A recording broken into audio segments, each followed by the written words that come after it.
senator representing Lagos East.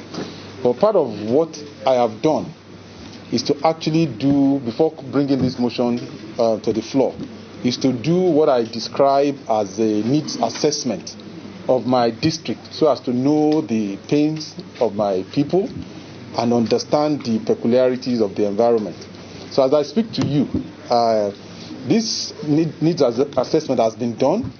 And for those who also are quite familiar with the demography of my district, it's a district of close to about 4.5 million inhabitants. And so in doing the needs assessment, part of what has been done, or what was done, was to do a survey that involved almost about over close to 800 people within the district. And so basic needs that are very, very important to their lives came out of the survey. And one of the critical things that came out is the urgent need to fix the roads linking Ikorodu, Shagamu. And for those who are familiar with that road, that's a very, very, very important commercial road along that axis. It's a road that leads you to other parts of the country. And it's also a corridor whereby you find a lot of economic activities going on. That's where you have Lafarge, the cement company. That's where you equally have PZ Industries. Then if you go on that road, you will see a lot of metal fabrication companies that are on that road. And if you apply that road, given the state that the state is today, you will see a lot of trailers struggling and also provide gainful employment. The construction itself is a form of economic activities. Not to now talk of the multiplier effect that it will bring after the completion, given the businesses along the corridor and even the institution of learning. There are several schools. There is Thomas Valley School. There is another Redeem Higher College or something along that corridor. So that is why the urgency is important. The other critical road is the Ikorodu, Itoikin, and Itoikin Epe Road.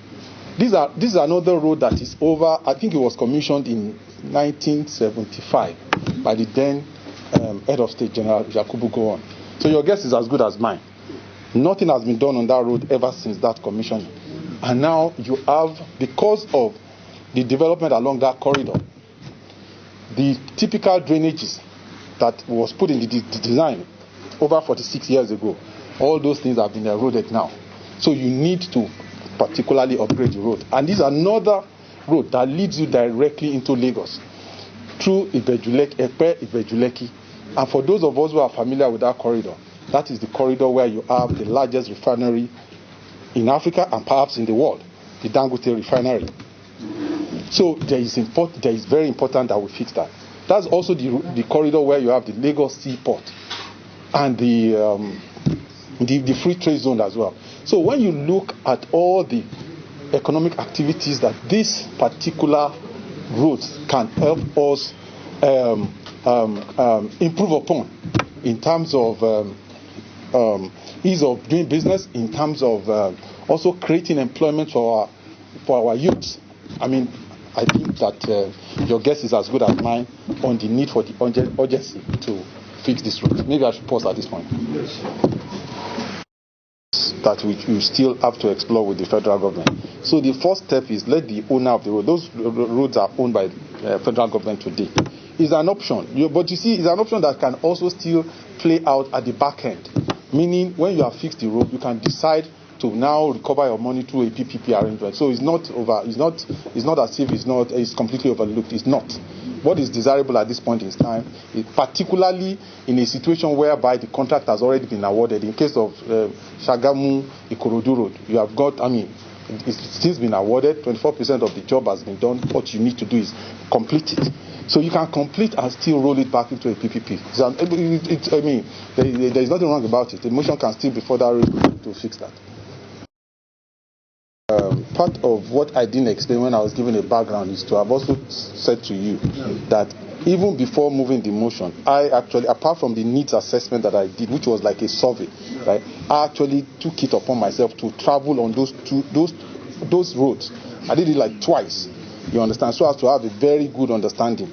So to speaking to your question right now, is that today, that road is still passable because of the palliatives being done by both the Lagos State and the Ogun State government. But you understand? But life and the economics of that road remains inefficient because of the long delays of travel time, the accidents. If you go there, you see trailers tripping because of the bad state of the road. So you still have palliatives and all of that, but that is not what we should be talking about now. These are, when you fix it properly, imagine even the fixing, the kind of employment you are absorbing. We understand our unemployment rate today is in excess of 30%. Start reducing it. Then when you do it again, along that corridor, when you do it and upgrade it properly, these are roads. The Shagamu Ikorodu road was done in 1960. The Itoikin was done in 1975. Just think about it. Look at the population at that time, look at population today. So in order for you to bring the efficiency, you just still must fix it. The palliatives are there, but they are not making the road optimal. So I think at that point,